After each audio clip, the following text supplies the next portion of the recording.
এবারের রমজান হবে আমাদের সবচেয়ে বেস্ট রমজান, বলেন সবাই ইনশাআল্লাহ। এবার একটা সবার মনের প্রশ্ন জানতে চাই, মনের কথাটা। রমজান মাসে আমাদের দোয়া আল্লাহ কবুল করে নিক, আমরা সবাই চাই কি চাই না? আরেকবার বলেন, রমজান মাসে আল্লাহ আমাদের সকলের দোয়া কবুল করুক, আমরা সবাই চাই কি চাই না? আবার কবে আসবো জানি না। দুটি কথা আপনাদেরকে রমজান নিয়ে শুনিয়ে যাই, কিছু প্রশ্ন আসছে, শেষে গিয়ে উত্তর দেওয়ার চেষ্টাও করব। তবে দুটি কথা সবাইকে বলতে চাই, এটা কলিজার মধ্যে লিখে না, যেন আজীবন ভুলে না যান। রমজান মাস হচ্ছে একটা পবিত্র মাস, বরকতের মাস। It's a month of blessing, barakah and bounties. এই মাসটা হচ্ছে পুরোটাই রহমতের মাস। রমজান মাসে আল্লাহ তাআলা দুটি সময় রেখেছেন এমন, এই দুটি সময়ে যেই বান্দা আল্লাহর কাছে দোয়ার জন্য হাত তুলে, আল্লাহ বান্দার হাতকে কখনো খালি হাতে ফিরিয়ে দেয় না। সুবহানাল্লাহ পড়েন সবাই। বলেন তো রমজান মাসে কয় সময়ে দোয়া সবচেয়ে বেশি কবুল হয়? দুই সময়ে। বলেন সবাই, কয় সময়? দুই সময়ে বান্দার দোয়া আল্লাহর কাছে করার সাথে সাথেই কবুল হয়ে যায়। আল্লাহ তাআলা বলছেন, ওয়াইদা সাআলাকা ইবাদি আন্নী ফাইন্নী করিব। ও আমার বান্দা, তুই আমার কাছে চা, আমি তোর কাছেই আছি। তুই চাইতে দেরি হবে, আমি আল্লাহ দিতে মোটেও দেরি হবে না। সুবহানাল্লাহ পড়েন সবাই। এক নাম্বার সময় হচ্ছে রমজান মাসে আপনি যখন সাহরি খেতে উঠবেন, আপনি শুধুমাত্র সাহরি খাওয়ার জন্য উঠবেন না। সাহরির এই ব্লেসিং টাইমে উঠে আপনি 2 রাকাত তাহাজ্জুদের নামাজ আদায় করবেন।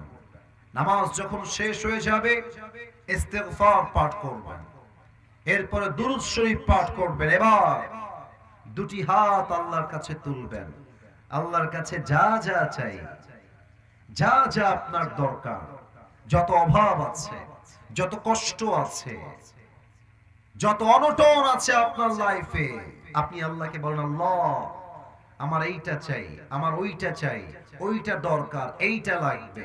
সাহরির সময় উঠে যেই বান্দা আল্লাহর কাছে চাইতে পারে, আল্লাহর হাবিব বলেছেন সাহরির সময়ের কোন দোয়া, তাহাজ্জুদের জায়নামাজের কোন দোয়া আল্লাহ কখনো খালি হাতে ফিরিয়ে দেয় না। সুবহানাল্লাহ পড়েন সবাই।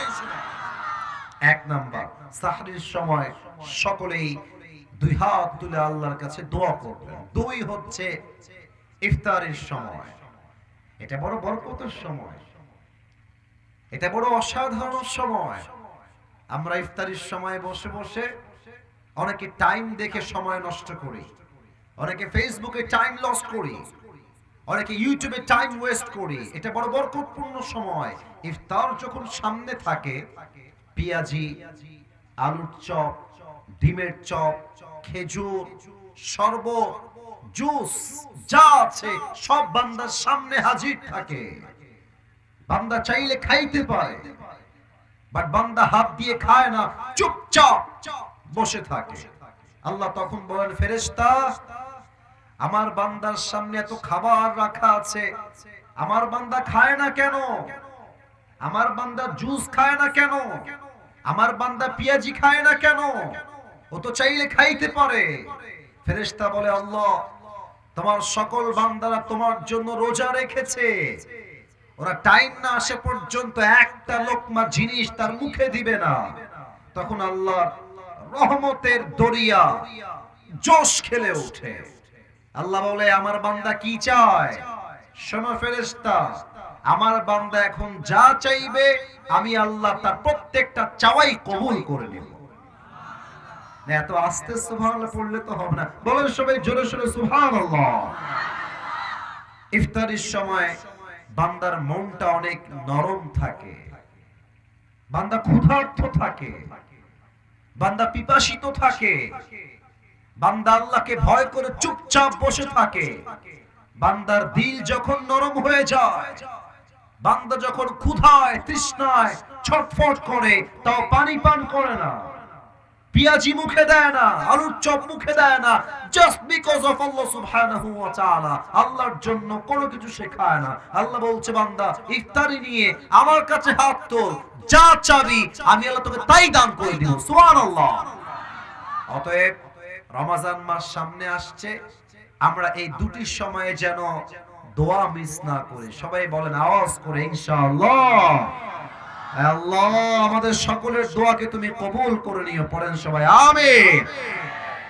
আপনাদের বউ আছে কার কার? একটু হাত তুলেন তো। বউ আছে কার কার?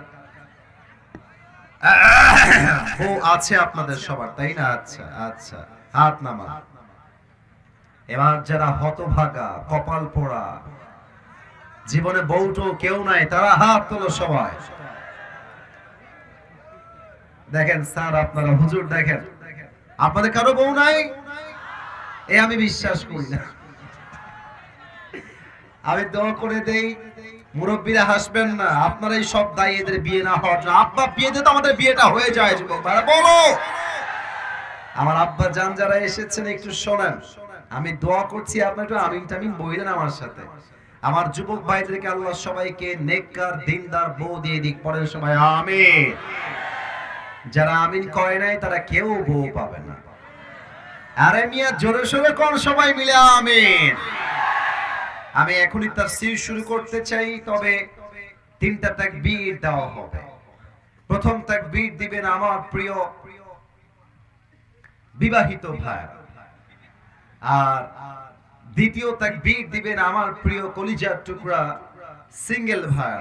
আমি দেখতে চাই কার গায়ের জোর আজকের মাহফিলে কত বেশি। দেখা যাক কারা জিতে। আমার পাশে খতিব সাহেব আছেন, হুজুর আছেন, আমার বামে মান্যগণ্য ব্যক্তি বর্গরা বসে আছেন। প্রথম তাকবীর দিবেন বিবাহিত ভাইরা। বিবাহিত ভাই যারা এসেছেন, বাঘের কণ্ঠে একটা কাশি দেন। মুরব্বী, আপনার গায়ের জোর কিন্তু কমে নাই। চাপাই, নওগাঁ, জয়পুরহাট 50 বছরের মুরব্বীর কাজের শক্তি দেখলে মনে হয় মাত্র 25 বছর তার বয়স। ঠিক কিনা বলে? এখানকার মুরব্বীদের গায়ের জোর অনেক বেশি। তো বিবাহিত ভাইরা আমার সঙ্গে তাকবীর দিবেন, সিঙ্গেলরা চুপ থাকবেন। আপনাদেরটা is coming very soon. Next আপনাদেরকে আমি সুযোগ দিব। বিবাহিত ভাই নারে তাকবীর।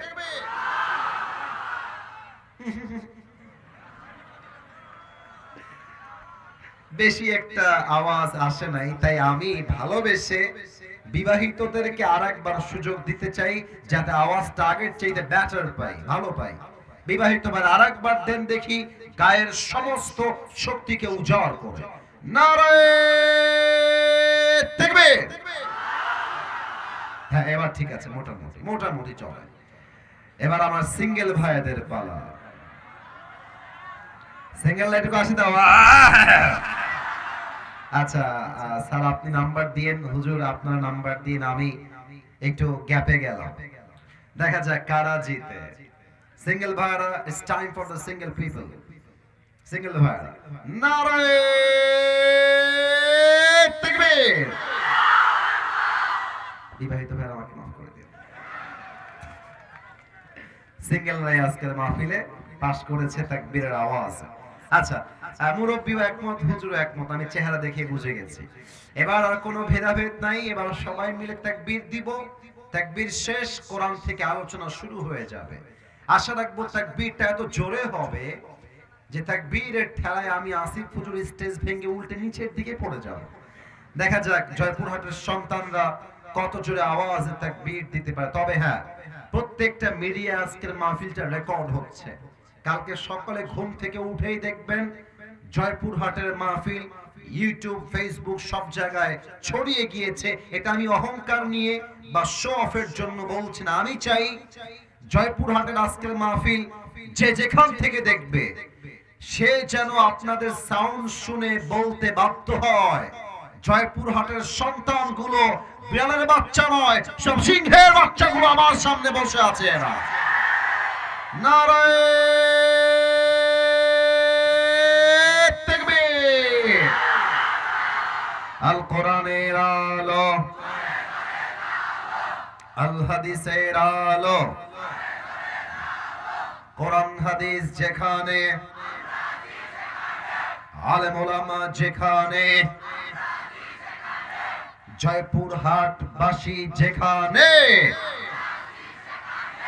আল্লাহ যেন কবুল করে। পড়েন সবাই আমিন। যদি পারেন একটা কোরআন একটু নিয়ে এসে রেখে দেন। আপনারা আমাকে আজকে সরাসরি প্রথম দেখছেন, কারা কারা একটু হাত, আয় সবাই প্রথম আজকে সরাসরি বলেন সবাই আওয়াজ করে মারহাবা। আল্লাহ যেন এই ভালোবাসাকে কবুল করে। পড়েন সবাই আমিন। আমার প্রিয় জয়পুরহাটের ভাইরা, আজ আমাদের আলোচনার মূল বিষয়বস্তু হচ্ছে the life of hereafter, পরকালের জীবন। বলেন সবাই কোন জীবন? মাশাআল্লাহ, আওয়াজটা আরেকটু জোরে চাই। দুনিয়ার জীবন না পরকালের জীবন? মাশাআল্লাহ। আমি এখন তিনটা প্রশ্ন করব সবাইকে। মুরব্বী আব্বা জান, আমার যুবক ভাইরা, বি অ্যাক্টিভ হয়ে যান। আর কিছু বাবুরা এখানে একটু বামা মারামারি করার ট্রাই করছে, ওদেরকে চুপচাপ একটু দেখে রাখবেন। আব্বা জান দেখে রাখেন, ঠিক আছে? দেখে রাখেন, এরা যেন মারামারি না করে। আমি সবাইকে তিনটা প্রশ্ন করছি, লুক অ্যাট মাই ফেস। সবাই আমাকে দেখবেন, কেউ তো ডান বাম না দেখে, আমার দিকে তাকান সবাই। বলেন তো আমার প্রিয় ভাইরা, মাহফিলে যে আপনারা সবাই জীবিত এসেছেন, জীবিত যে বাসায় আবার ফিরে যাবেন, এই ব্যাপারে do you have any guarantee about it? কোনো গ্যারান্টি কি আপনার কাছে আছে? নাই। কারণ হলো কোরআনে আল্লাহ তাআলা বলেছেন লিকুল্লি উম্মাতিন আজাল ইযা জাআ আজালুহুম ফালা ইস্তাখিরুনা সাআতাও ওয়ালা ইস্তাকদিমুন। আল্লাহ বলছেন প্রত্যেকটা উম্মতের জন্য আমি আল্লাহ তাআলা মৃত্যুর একটা সময়কে বেঁধে দিয়েছি। The death will come on time, it will never late. যখন যার সময়, সেই মুহূর্তে মালাকুল মউতকে পাঠিয়ে তাকে দুনিয়ার থেকে তুলে নিবে একজন। আওয়াজ দিয়ে বলেন সবাই, তিনি কে? এক নাম্বার প্রশ্ন শেষ। দুই নাম্বারটা একটু বুঝে উত্তর দিতে হবে, একটু বুঝে, মাথা ঠান্ডা করেন, বুঝে উত্তর দেন। বলেন তো আমরা যেই জগতে এখন বসবাস করছি, এটা কি পরকাল না ইহকাল? মাশাআল্লাহ, আপনারা অনেকে বাদ গেছেন, আমি আওয়াজ আসে নাই। পরকাল না ইহকাল? এবার আমাকে উত্তর দেন। বলেন তো ইহকাল বা দুনিয়ার জগৎ কি বেশি উত্তম না পরকালের জগৎ বেশি উত্তম? যেমনটা কোরআনে আল্লাহ তাআলা বলেছেন 30 নম্বর পারা সূরাতুদ দুহা, আল্লাহ রাব্বুল আলামিন বলছেন, বান্দা শোনো শোনো, ওয়ালাল আখিরাতু খায়রুল লাকা মিনাল উলা। আল্লাহ বলছেন দুনিয়ার জীবনটা আসল উত্তম জীবন নয়, বরং দুনিয়ার জীবনের চাইতে আখিরাতের জীবনকে বেশি উত্তম করে বানিয়েছে একজন। আওয়াজ দিয়ে বলেন সবাই, তিনি কে? The life of hereafter is much more better than this worldly life. দুনিয়ার জীবনের চাইতে আল্লাহ তাআলা আখিরাতের জীবনকে হাজার গুণ বেশি উত্তম করে বানিয়েছে। কোন সবাই সুবহানাল্লাহ। তা আমি জানলাম যে আপনারা আজকে আমাকে প্রথমবারের মতো সরাসরি দেখছেন। আচ্ছা, আমার দাড়ি দেখে, আমার হাইট দেখে, আমার চেহারা দেখে আপনাদের আনুমানিক আমার বয়সটা কত মনে হচ্ছে? আনুমানিক একটা বয়স বলেন তো কেউ দেখে। আনুমানিক 28। আর কারো কোনো মতামত?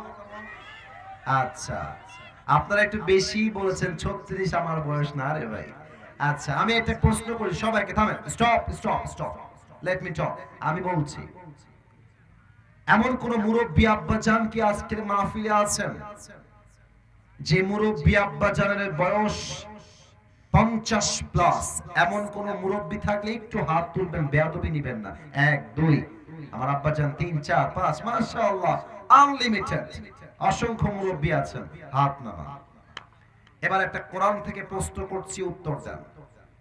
আমার জয়পুরহাটের ভাইরা বলেন তো, বুঝে বলবেন, দুনিয়ার জীবনটা কি বেশি লম্বা না আখিরাতের জীবন বেশি লম্বা? Right answer. এভাবেই তো উত্তর চাই। আপনাদের উত্তরই প্রমাণ করছে সব বাঘের বাচ্চা আমার সামনে বসে আছে, ঠিক কি না? আখিরাতের জীবন বেশি লম্বা। কত লম্বা বোঝাবার জন্য জাস্ট একটা আয়াত বলছি, কলিজার থেকে আয়াতের তর্জমা বোঝার ট্রাই করবেন। 30 নম্বর পারা, সূরাতুন নাজিআতের সর্বশেষ আয়াত। আল্লাহ রাব্বুল আলামিন বলছেন, কান্নাহুম ইয়াওমা ইয়ারাউনাহা লাম ইয়ালবাথু ইল্লা আশিয়াতান আও দুহাহা। আল্লাহ তাআলা বলছেন, দুনিয়ায় যে মুরব্বি আব্বার বয়স হচ্ছে 50 বছর, যে মুরব্বি আব্বার বয়স হলো 80 বছর, ওই মুরব্বি আব্বা জান যেই দিন ইন্তেকাল করবেন, পরকালের জীবন যেদিন থেকে শুরু হবে, মুরব্বি ডাক দিয়ে বলবে, আল্লাহ, পরকালের জীবনটা এত বিশাল লম্বা জীবন, আমার কাছে মনে হচ্ছে দুনিয়ার 80 বছরের জীবনটা পরকালের কাছে একটা সকাল কিংবা একটা সন্ধ্যার মতো হবে। আল্লাহু আকবার। Could you imagine that? 80 বছরের একটা লম্বা জীবন আখিরাতে যাওয়ার পরে মনে হবে একটা সকাল কিংবা সন্ধ্যা।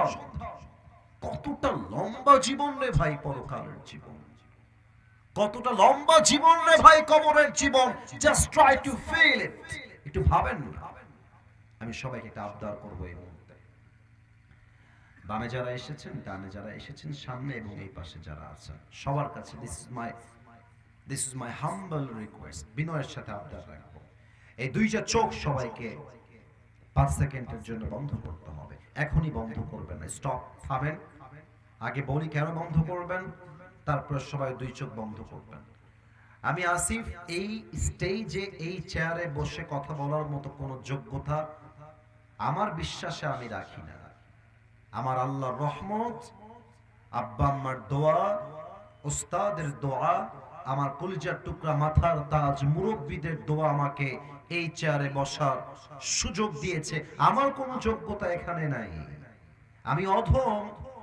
আজকে কোরআন থেকে হাদিস থেকে যে বিষয়ে ওয়াচ করব, এই পুরো বিষয়টার 5টা ভূমিকা আমি দিচ্ছি। কারণ এখানে সবাই গ্রামের মানুষ, আমি নিজেও গ্রামের ছেলে। গ্রামের ছেলে মানেই যে আমরা রুখে যাব, থেমে যাব তা নয়, বরং পুরো পৃথিবীতে যারা ইতিহাস করেছে তার 90% যুবকরাই ছিল গ্রামের সন্তান। তারা ঠিক কিনা বলে? আমি আলোচনা সহজ করবার জন্য 5টা ভূমিকা দিচ্ছি, খেয়াল করবেন। প্রথম ভূমিকা, পরকালের জীবনটা শুরু হবে কেমনে? মৃত্যু আমাদের সামনে আসবে কেমন করে? মালাকুল মউত যে আপনার রূহটা কবজ করবে, রূহটা কবজ করবে কেমন করে? নামাজি বান্দার মরণ কেমন হবে? বেনামাজি বান্দার মরণ কেমন হবে? কোরআন কি বলেছে, হাদিস কি বলেছে?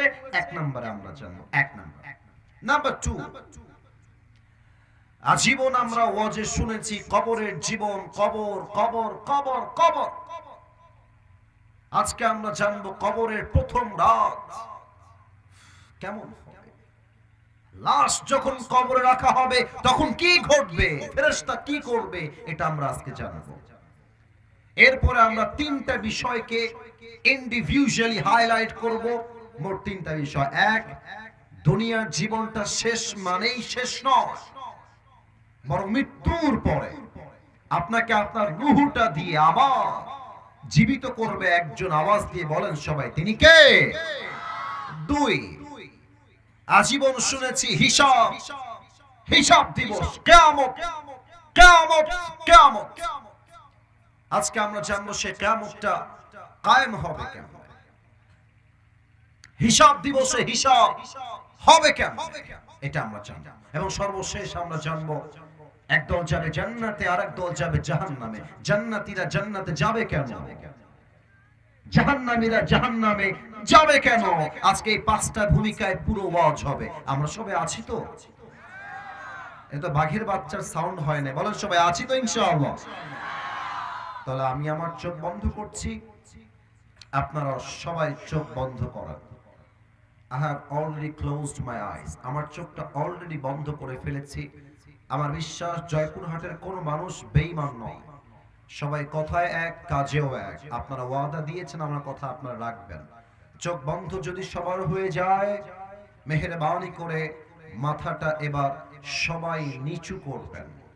আমি কাউকে দেখতে পাচ্ছি না, আমি কাউকেই দেখছি না। আল্লাহ আপনাকে দেখছেন, আপনি ওয়াদার বাহিরে যাবেন না। চোখ বন্ধ, মাথা হবে নিচু। এবার আসুন দ্বিতীয় ধাপ, কি করবেন এখন? সকলেই যারা এসেছেন আজকের এই মাহফিলে, যে যেখানে আছেন সেখান থেকে 5টা সেকেন্ডের জন্য ফিল করেন, অনুভব করেন, একটু ভাবেন। কালকেই ফজরের নামাজের পরে আপনার জানাজা হবে। মাহফিল থেকে যাওয়ার পথে আপনার মৃত্যু হতে পারে। Just try two think like this. এভাবেই ভাবেন যে কালকের সকালটাই হবে আপনার কবরে যাওয়ার প্রথম সময়। মৃত্যুর কথা স্মরণ করে চুপচাপ 5 সেকেন্ড বসবেন। আমি 1 থেকে 5 গুনছি। 1, 2, 3, 4, 5। সবাই চোখ খুলবেন, মাথা উঁচু করবেন, আমার দিকে তাকান। মৃত্যু কেমন আসবে? যখন যার হায়াত ফুরিয়ে যাবে, মালাকুল মউত তার সামনে হঠাৎ করে হাজির হয়ে যাবে। যে নামাজি বান্দা হবে তার সামনে যখন মালাকুল মউত আসবে, তার দেহের চামড়ার রং হবে সাদা ধবধবে ফর্সা, জামার রং হবে সাদা, মুখে থাকবে লম্বা চাপ দাড়ি, দেখতে হবে তাগড়া যুবক। নামাজি বান্দার সামনে এসেই বলবে, ইয়া আইয়াতুহান নাফসুল মুতমাইন্না উখরুজি ইলা মাগফিরাতিল্লাহি ওয়া রিজওয়ানি। এই নামাজি বান্দা, টেনশন নাই, আসো, বের হয়ে আসো। নামাজি বান্দা বলবে, কোথায় বের হবে? মালাকুল মউত বলবে, ইলা মাগফিরাতিল্লাহি ওয়া রিজওয়ানি। আসো, আল্লাহর জান্নাত তোমার জন্য অপেক্ষায় অপেক্ষমান রয়েছে। সুবহানাল্লাহ। আচ্ছা দেখেন তো, এইটা আমার হাতে কি বলেন তো সবাই? এত আস্তে কেন রে ভাই? বলেন সবাই, এটার নাম কি? আচ্ছা আরেকবার খেয়াল করেন তো, এটা কি গোল না চারকোনা? হাদিস শুনুন, কাফাম মিন নাকফানিল জান্নাহ ওয়া হারুব মিন হানুতিল জান্নাহ। নামাজি বান্দার রূহকে কবজ করবার জন্য আল্লাহ তাআলা জান্নাত থেকে একটা লাল রেশমি রুমালের চাদর হাদিয়া হিসেবে, গিফট হিসেবে নামাজি বান্দার কাছে জান্নাত থেকে হাদিয়া হিসেবে পাঠিয়ে দিবে। সুবহানাল্লাহ পড়বেন না আপনারা? এবার সবাই আমার ডান হাত দেখবেন, সবাই আমার ডান হাত খেয়াল করবেন। নামাজি বান্দার রূহের দিকে মালাকুল মউত তার ডান হাতটা বাড়িয়ে দিবে। রূহ যখন কবজ হয়ে যাবে, রূহটাকে এমনি ধরে নিয়ে আসবে। রূহটাকে ধরে রুমালে রাখবে, রুমালটা এমনি ভাঁজ করবে এবং এই রুমালটাকে সোজা ইল্লিয়িন তথা জান্নাতের ঠিকানায় নিয়ে পৌঁছায় দিবে। সুবহানাল্লাহ পড়বেন না?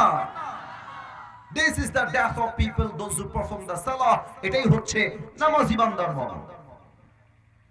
কিন্তু বেনামাজির মৃত্যু বড্ড ভয়ঙ্কর হবে। মুরব্বীরা আপনারা আমার কথা রাগ করবেন না, একটা কথা বলছি। এখানে 2-1 জন মুরব্বী এমনও আছেন যে মুরব্বী এখানে ওয়াজও শুনছেন, আগামীকাল চায়ের দোকানে বসে সেই মুরব্বী বিড়িও টানবেন, এরকম মুরব্বীও এখানে বসে আছেন। আচ্ছা আপনারা আমার কথা ভয় পাবেন না, বলেন আমার কথা ঠিক আছে কিনা বলেন? সব মুরব্বীকে আমি এক পাল্লায় মাপছি না। আমি বিশ্বাস করি এমন কোন মুরব্বী হয়তো এখানে নেই। আবার